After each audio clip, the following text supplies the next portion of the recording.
All right, hello, ladies and gentlemen. Welcome back to the channel. My name is JV Wiz. That is Dogon SS, of course, as always. You. Appreciate everybody for tuning in. Appreciate everybody for joining in with us as we continue to kick out this logical content here on YouTube. We got a couple of exciting updates for the platform. Before we get started, I wanted to announce that we are now on Spotify and Apple Podcasts for anybody who is interested in, listening to what we do, on the go. You want to check us out on the audio podcast version. Check us out on Spotify. Check us out on Apple Podcasts. We are there. Just search us, Conscious Approach. It might take you a little while because we haven't started moving units in those various places as of yet. But for now, we are live and in effect on Apple Podcasts and on Spotify. So as we continue to try and be in as many places as possible for people to be able to check out our content, we are now on those platforms. So major appreciation to everybody who continues to hit the like button, leave those comments, and subscribe to the channel. With that out of the way, we'll go ahead and get things kicked off. As always, we do want to say if this is your first time catching wind of what we like to do here on the Conscious Approach channel on YouTube, go ahead and subscribe to the channel. Hit that like button if you are inclined to do so. Leave a comment. Let us know what you think about the commentary in this or any other video. We certainly appreciate it as we continue to grow this community and just, speak truth to power on some of these topics that we pick each and every week. Now, with that out of the way, we will go ahead and get things kicked off. First thing that we are going to discuss are interesting comments made by hip-hop veteran Freddie Gibbs, who during a recent speaking engagement at UC Berkeley out in California, speaking to some students out there, some kind of a panel, live panel, and he talked about how he wishes his content wasn't of the gangsta variety. He talked about how, even as a rapper, as much as he raps the particular type of content that he raps, inside, he nevertheless wishes that he could switch it up. He wants to switch it up. He doesn't want to rap about selling drugs. And, despite the fact that he does it, he wishes that it were not so. And he just kind of finds it disconcerting at this point. So interesting comments to say the least. So we'll go ahead and get right into it. This is, of course, a little bit of context that we are going to share to go ahead and kick this one off. This says, Freddie Gibbs wishes he wasn't a gangster rapper. I don't want to talk about selling drugs. Freddie Gibbs may be one of the most beloved street rappers of his generation, but he has mixed feelings about his music career. In a candid talk to students at the University of California, Berkeley, Gangsta Gibbs admitted that he wishes he hadn't committed himself to being a street rapper, as it has brought him no shortage of headaches and no longer jibes with his current life as a family man. I'm going to tell you the truth, man. I wish that I could get up and rap about some other stuff. I wish that I would have made a career of rapping about some funny stuff or girls or comedic or any effing thing but this stuff, he said. Every day I think about that.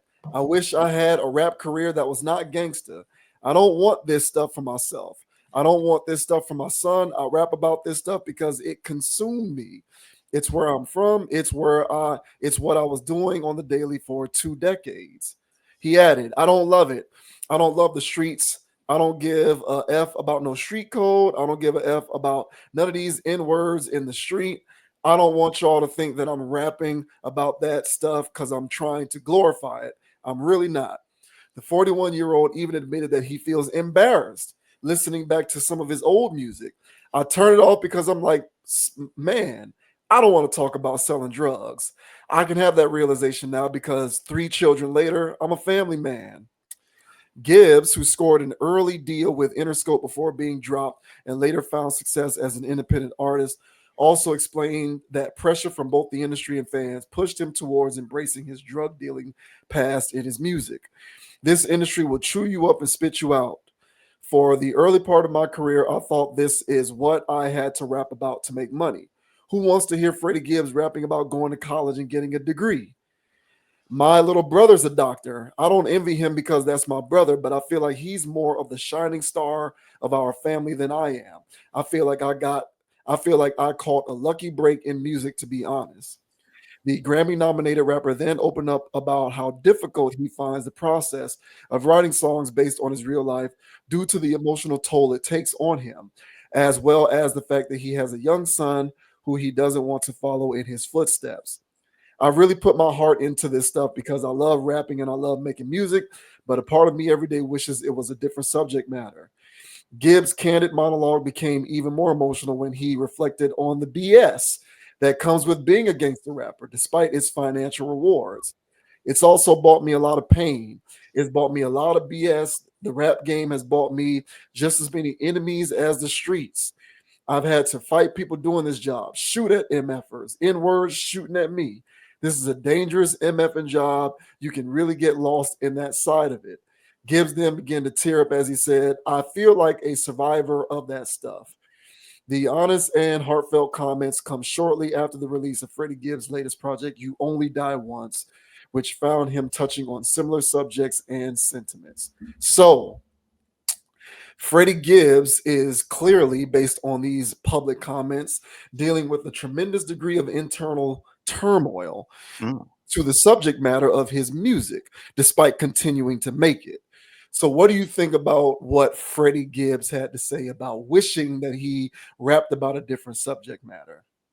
I mean, I really feel like if anybody listens to Freddie Gibbs, I used to. I don't listen to him anymore because, well, he talks about drugs a lot. But when he first came out talking about drugs, um, and other stuff, I just felt like the dude was really talented, and I felt as though he was at the time where I felt like rap was not very entertaining.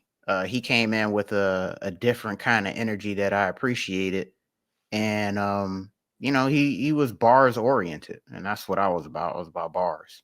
But even though he was talking about drugs a lot and street life, uh, but then he would do other things. He's got a quirky personality. Um, if anybody follows him on any social media platforms, they would see his quirkiness, and that quirkiness never really coincided to me with the street stuff. And so for me, I felt like he had a personality that was hiding underneath the hardcore gangster Gibbs mentality. And so I'm refreshed that he's finally, admitted that he was just not putting on an act, but in so many words, but putting on an act for some years, because it sounds like he's been doing this reluctantly because the streets wanted it. And he built up a following of people that wanted those drug bars. So, he found himself in quite a conundrum here. But, I just really feel as though him being authentic to himself and following wherever he's at in his life, and he just wrote bars according to that. I really feel like his hardcore fans would have understood that, because his hardcore fans followed him on social media platforms. So they would have saw that his quirky mentality would have playing out on songs. They would have been cool with that, I think. But I think overall, because he has like a grassroots fan base. So I don't think he would have lost people by following his path or following his heart and making whatever he wanted to make. I can understand on features you feeling like you got to do gun bars or whatever because you're on a song with Conway or whoever. So I can understand that. But your own work, man, I feel like his fans are open minded. So I don't think that he should have felt so compelled to make those gun bars and drug bars. But overall, I think Gibbs is a talented dude, and I would like to hear his off the wall stuff, if you will, his quirky things, his comedic stuff. Because even if you guys look at his album covers or whatever, you can also see his quirkiness. So I mean, I would like to hear it, and I'm glad he finally admitted it. And it's nice to hear that he was embarrassed of his older work. Some of it I was for him, I was like, man, you don't have to talk about this. I was excited to hear some of his new stuff at the time, and I'm like, damn, bro, you're doing it again. This is the same mixtape, just with different things. So I'm glad he's evolving. So, what are your thoughts on Sir Gibbs trying to drop the gangster in front of it and just become a regular artist? You down with that? I appreciate his honesty. Question to you: you're a little more familiar with Gibbs than I am. I used to listen to him for a period of time, and then I stopped because it was too much of the drug and guns and street stuff for me. Also, I started to get older, and I just couldn't, intake too much of that anymore. Very fair. But question to you: would you now? I regularly call J. Cole and Wale identity crisis rappers, um, because they dip and dabble between higher calling introspection and trying to be in the club getting hoes all the time, right? So would you consider in a roundabout way Freddie Gibbs to be a type of identity crisis rapper? I mean, I guess in a roundabout way, but the reason that I feel as though that J. Cole and Wale qualify more is because they would actually make songs that would be so introspective and stuff. Gibbs would pretty much stick to the same shtick the entire time, but you can hear in the fact how he talks and how he raps, or some of the ways he reflects on street life, that he has another dimension that he can get to, but he just doesn't. Got you. So, but overall, I wouldn't call him that because he doesn't dibble and dabble in both worlds. You know what I mean? Got you. Okay, yeah, that's very fair. Very fair distinction. I appreciate his honesty. My only question is, so are you familiar with much of his music since going independent? Not really. I was familiar because he was initially independent and then he signed and then he went independent again. Yeah. And so I was there for the initial independence and for the initial signing. And then after that, I didn't want to check in anymore because I already knew what it was going to be about. Right. So my only thing is because I listened to a handful of his stuff since going independent, and a lot of it is the same as what he was making when he was signed. So I'm just confused.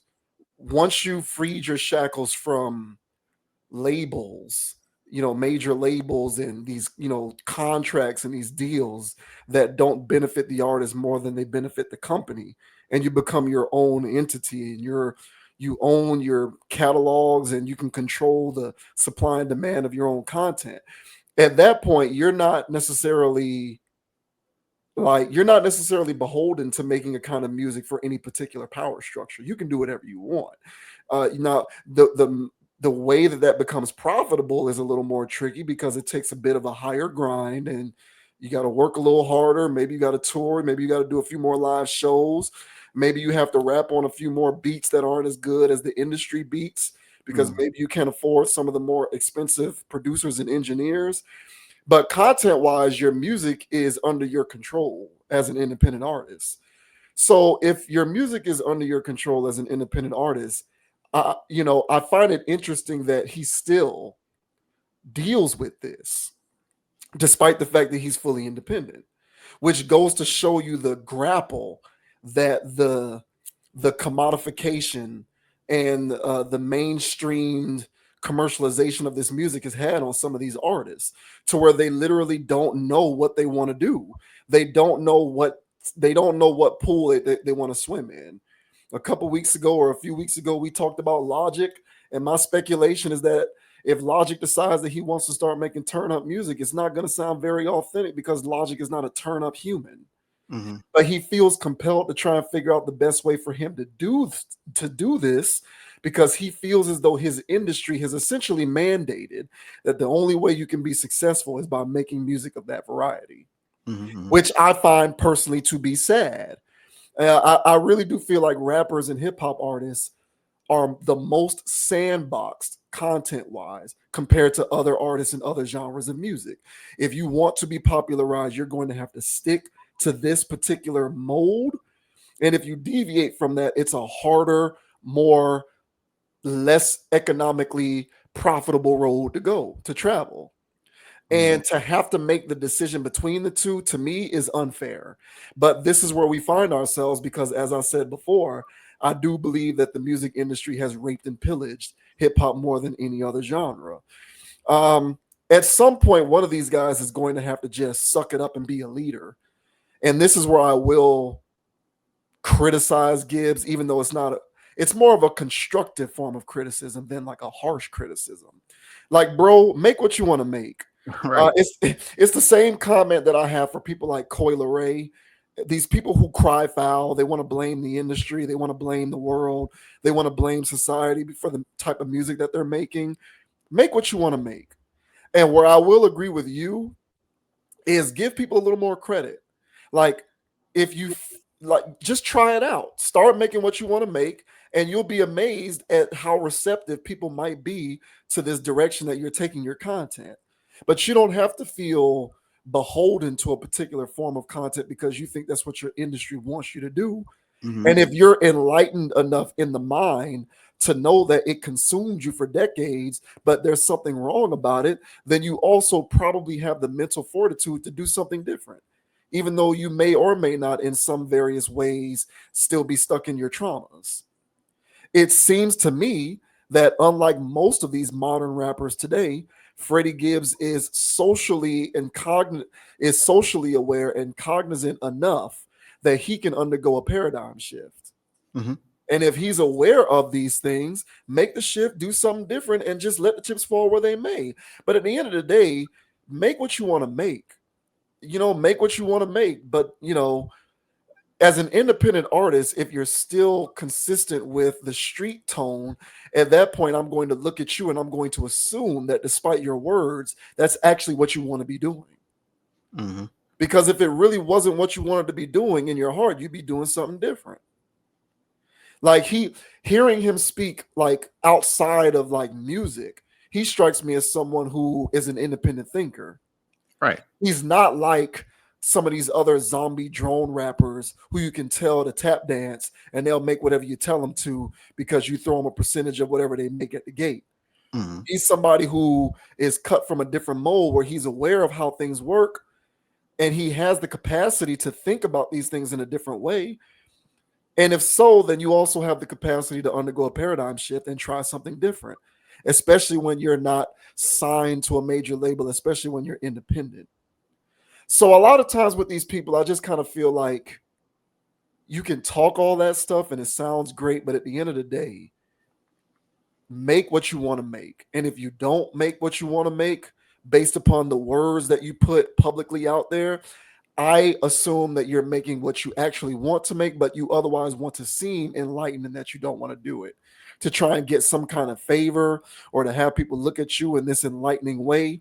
But really, you are doing what you want to do and you are making what you want to make. So maybe in due time, he will start to become more comfortable with the idea of doing things in the way that he would like to be doing them. I mean, he said it right here. He wishes he could do it different. So just do it different and see what happens, bro. But if you don't, I'm inclined to believe that you really don't feel like that about life for real, and you really are doing what you want to be doing. And again, and I agree with that. So my takeaway is the same in the sense of, bro, just do what you want. Who gives a damn? The other thing about this that's very interesting is that, well, he don't even want his own son to listen to his stuff. Right. Now, you know how many sons you are rapping to, sir? It's your entire fan base. And whether they are the age of your son or not, they're somebody's son. And they're growing up and they've been growing up to your music. There's adults who are your age, slightly younger than you, that listen to your music and take it as, hey man, Gibbs is still out here. So I'm gonna walk outside with my pocket full of stones. And you're preaching a certain vibration to these people that are keeping them in a perpetual cycle that you're not even a part of anymore. So at this point, for you to have such a enough of a conscious of yourself to be on stage at Berkeley, whimpering Okay, because of the past traumas that you've been through. All right, that you did have to live this life at some point. Okay, I can give you all of that. I'm not hating on that. But at the same time, there is an angle of this where it's like you've been out of this enough, for to be a family man with what, 3 kids. And so if you don't want to play this in front of your own children, then you shouldn't be recording this for other people's children. Yeah. And that's my issue with all of this. And if you are ashamed of your old work and you don't even want to hear it, you're performing your old work at your shows. This is a wild conundrum you found yourself in, Mr. Gibbs. And life is calling you out. See, everybody has their own judgment. I'm not here to judge you. Everybody has their own judgment. And it sounds like you've been judging yourself. And everybody has their own moment and their own calling and their own point where they have to make a pivot and a change. And it sounds like you're at this crossroads. So I would tell him, most likely he won't because it's what's funding his life. But you have to make a call in life to go, I'm going to go in the other direction, wherever that may lead me, because I am a family man now. I see the point in having music impact people's lives in a positive or negative way. And my music in the past was quite negative, enough that I don't want my son to grow up like this. So make your choice. You are your own judgment in this situation, Mr. Gibbs. I'm not here to throw stones. I'm just here to pull up a mirror. So I would just say that, yeah, man, follow your heart, man, and do what you want to do. And again, I think his fans are they're on the high end of trap music. They're pretty good thinkers themselves, I would say, because they wouldn't want to listen to bars like this unless they had some type of cognitions themselves. Mm-hmm. And again, he has a very tightly knit, niche or niche fan base. And I think they will follow and rock out with him. I think so too. Yeah. So, yeah, man, give your fans a little bit more credit. Now, the people that come to your shows, that's, Dope Boy Fresh and doing all that stuff, that pay for your shows and all this other stuff, maybe those guys aren't going to be so compelled to be at the place, anymore because Gibbs done sold out and switched up. But hey, man, the people that were there at the beginning or there the whole time that rock with you, I think they'll change lanes with you, man. So hey, man, you 40 plus, bro. Start rapping like it. I'm not mad at it. So yeah, I have some critical words there, but it was constructive, like you say, man. So yeah, hopefully he turns the right page on this. I agree with all of that. And one of the main reasons why I'm so down on this music is because it's devoid of leadership. There's too much contradiction inherent in these agents who put this music out there. There's too many of these guys who talk like this, but then say, oh, I want to do better or I want my content to be better. Well, then make better content. You got people like Meek Mill who say the industry, makes money off of ignorant music. Well, then stop making it yourself. It's all of these people who deal with all these walking contradictors. It's just rife with being devoid of leadership, in my opinion. And there's a few people involved who are leaders and they walk by sight and by faith and they practice what they preach. And I'm not saying everybody needs to be holier than thou. Mm-hmm. But there needs to be more balance in terms of the representation of the music. And right now it's almost completely one-sided from a mainstream popularized standpoint. And people like Gibbs, if he's talking like this, can be one of the change agents who helps to provide some of that balance. And maybe at that point, I can pay a little more credence to the idea that some of these individuals can actually be leaders in the community. But right now, I refuse to do that because they talk one way and then they make music that speaks to another voice. Yep. And to me, it makes absolutely no sense. You have some of these female rappers who preach a lifestyle of being in the streets when in their own personal lives, they're married women. It makes no sense to me. And you have some of these rappers out here like him who aren't even in the streets anymore, but will still get in the booth and rap as though they were still in the streets. So I would say to him and others like him who are dealing with this internal strife, like just try it out, make what you want to make, be a leader, be a leader, exhibit some kind of leadership. And you don't know how many up and coming artists will take cues from that and realize that it's okay for them to make what they want to make and follow suit. But so long as this content perpetuation continues to wrap upon itself, we'll continue to be in this loop constantly where we have people who say, I want to do this, but feel like I can't. You actually can. You realize that you can. You're just refusing to not do so because you think it's less profitable. It hurts your brand for whatever reason you think you can't do it. But these people need to exhibit better leadership across the board. Maybe then at that point, I won't be so down on some of these clowns. But for now, too many of them contradict some of the stuff that they say in terms of how they live and what they put out for mass consumption by a bunch of impressionable people who otherwise don't know any better. Yep, and you remember when Jeezy tried to do that, though? You remember Jeezy tried And to? then, and you know what? It's funny. I was actually going to mention Jeezy. Because I've been following along with Jeezy, and unfortunately, Jeezy can't make the pivot. Right, so he tries though. Right. So like, because I keep out of respect, I keep up with Jeezy whenever he does anything musically, out of respect for how the regard that I hold him in based on the impact that he had back in the day when he was in his prime. So he'll make new stuff and I'll listen to it, and he's still trying, but he's of course not doing it, and it's an elevated version, so it just doesn't sound the same because at his core, musically, he just can't make the transition. I feel like Jeezy only knows how to make music one kind of way. So where I will credit Jeezy is he's moved away from the music.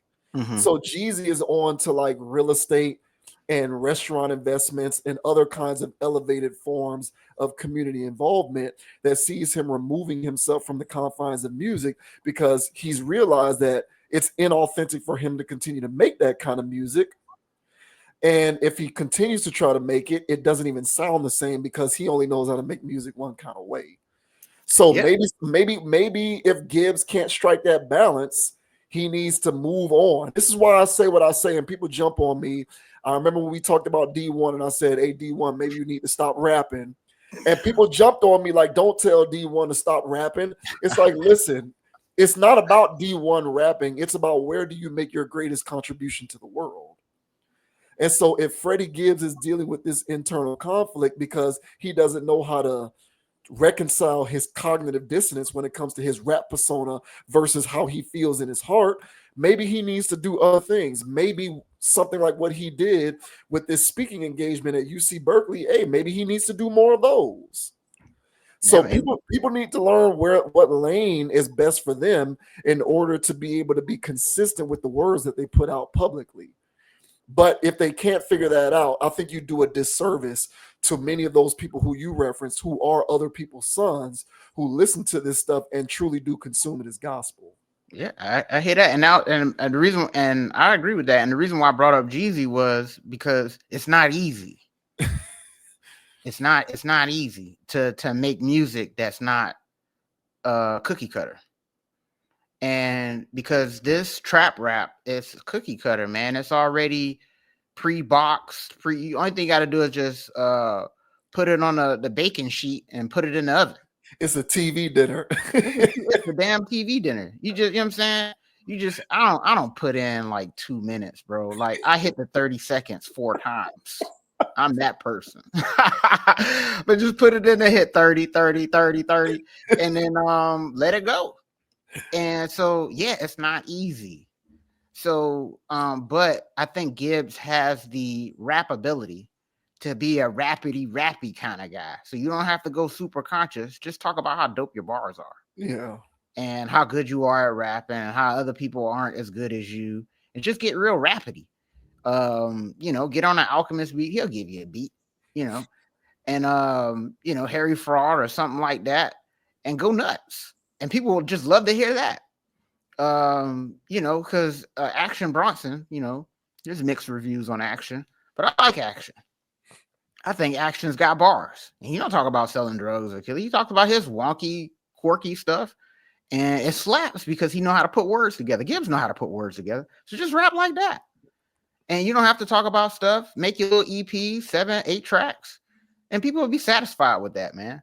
And because I think he does have a really good talent. There are songs that he made with Currency that I can listen to, and he's not talking wild stuff. He's talking like he's just doing rapidy rap stuff. So he has it in his bag. Just do that. Right. So yeah, man, and that's respecting the culture. That's something that your son can listen to later. You might say a couple itches and O's in there, you know what I'm saying? But overall, it's still not crazy. You know what I'm saying? You was in the trapping in the trenches, and you know what I'm saying? Not that stuff. Yeah. So yeah, he's got a lane that he can pave for himself. Just go over there, bro. And I'm telling you, if he just do that, he's not gonna lose anybody. Yeah. So yeah, man, I agree with that, bro. I tell you, man, I reference this guy often whenever we talk about this kind of stuff. But you know, and I feel like I'm sounding like a broken record at this point, but I have become the biggest fan of Nas, the old Nas. Not the younger Nas. I was more of a Jay-Z fan, but I flipped. As Nas has gotten older, I'm way more on Nas than I am on Jay-Z because Nas just take a page out of Nas's book. Nas got with Hit Boy, a guy who knows how to make stuff sonically that sounds good.